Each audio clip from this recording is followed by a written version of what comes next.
The NYPD has always been tough on gangs and guns, but with gun violence out of control, the department is shifting strategies and consulting with more clergy members for help.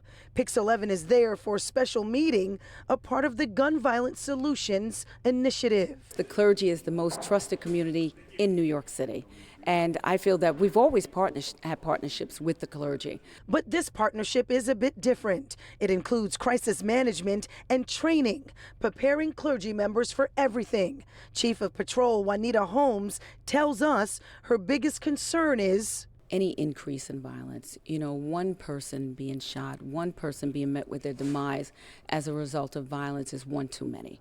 And it's critical that we put something in place to change that. Chief Holmes and other NYPD executives are sharing ideas with members of the clergy on how they can play a role in combating gun violence. Calling everybody to the table, not being police-led, community-led, and coming up with solutions to some of the challenges that we're being met with. The model for those solutions is already being used in Brooklyn, where Pastor Gil Monrose has been working with victims' families and the community for 11 years. Monrose is trained in crisis management. How do you engage on the ground, on the corners?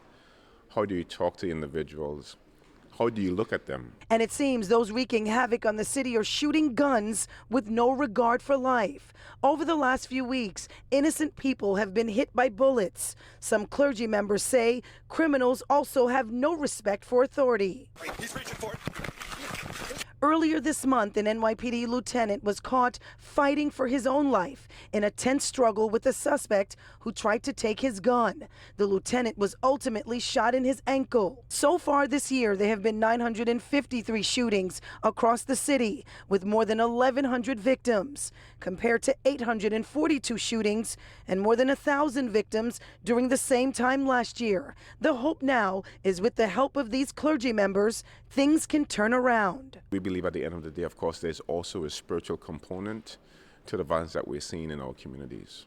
Hundreds of clergy members have signed on to take part in this initiative, and it's not only about gun violence. They will tackle all violent crime. In College Point, Nicole Johnson, Pix 11 News.